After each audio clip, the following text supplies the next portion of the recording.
But now, former senior economic advisor to the Trump campaign, Steve Moore, who's in the room where Trump is about to speak, and former director of National Economic Council under President Obama and President Clinton, Gene Sperling. Thanks to both. Steve, look, you've been on the show recently, and you came out and said, look, the president should not be saying we're the highest tax country in the world. He should say the highest corporate tax. You know, you felt that there should be a caveat in there so that he could be accurate.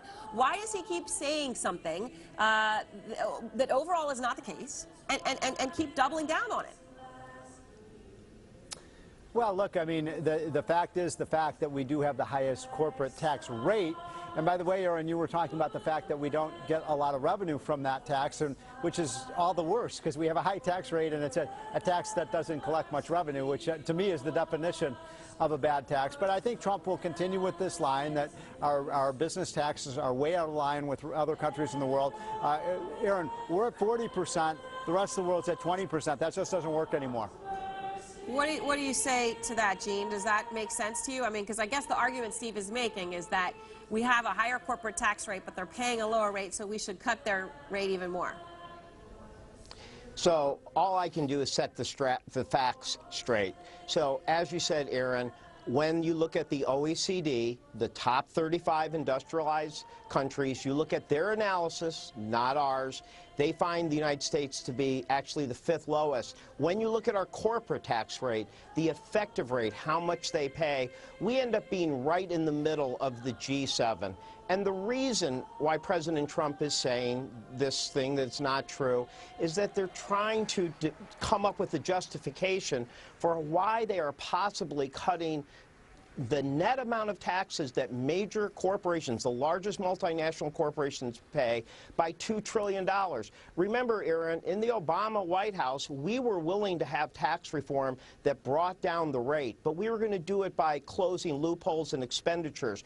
When you actually cut taxes by $2 trillion, you have to wonder, how is that ultimately going to be paid for? And I think if you're a middle-class person, working person out there, you've got to be worried after you've seen on health care that it's going to be paid for by either very large deficits or cuts in Medicaid and Medicare, particularly Medicaid, to pay for that. And that's a big concern. Steve, what do you make about that point, right? The effective rate that companies pay is lower than their overall rate, right? Their marginal rate. We all know that. That's a fact. It varies by industry, but that's the average. Right. What about the point that it is middle of the line?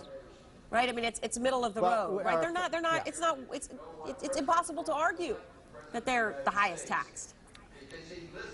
So, look, when you have a high rate, that means some companies, I mean, Gene is right, the effective rate is lower than the statutory rate. The problem we have, Gene, I think you would agree, is some companies are paying the 35% rate. They're paying a very high rate. Other companies are paying close to zero. I mean, the wind and solar industry pay a negative tax. So, you know, well, let's set a rate. What we want to do here, Erin, is set a rate at 20%, get rid of the loopholes, and make every company pay their fair share of 20%. And if you're right, Gene, that the effective rate is lower than that, then guess what? It'll be a tax increase. Steve, I got to give you credit for picking wind and solar, but I could give you big oil in any given year when they have a paper loss that they decide to write off. And okay, so we can all kind of chuckle at that. Here's the thing, though, Gene. The president has made this argument, this incorrect argument, which Steve has admitted is, you know, that Steve would put the word corporate in front of it. That's what we're debating. But that we're the highest tax nation in the world, which is false. And he said it again and again. Here he is.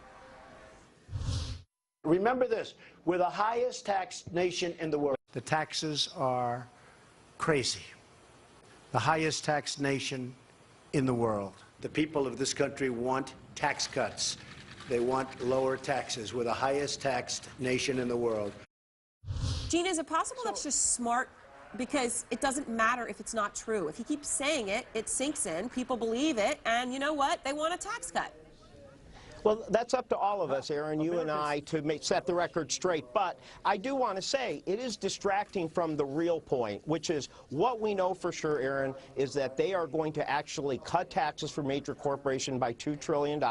We know they're going to take the top rate for the 1% down from 39.6 to 35. We know that under the guise of helping small business, they're going to do a special 25% rate that costs $2.2 trillion over 20 years and goes 80% to the top 1%. And the kicker of them all, we know there's going to be a $250 billion state tax that only goes to, every single penny, to people who have over $11 trillion in the states. And the issue is, why are we doing that instead of a tax cut that goes directly to middle-class families or to working poor families like I proposed today in the Atlantic to expand the earned income tax credit? Why are we not doing those things? All right, I will hit pause there. Thank you both. I know there's a lot there Steve would disagree with. I'll put it out there that Steve should.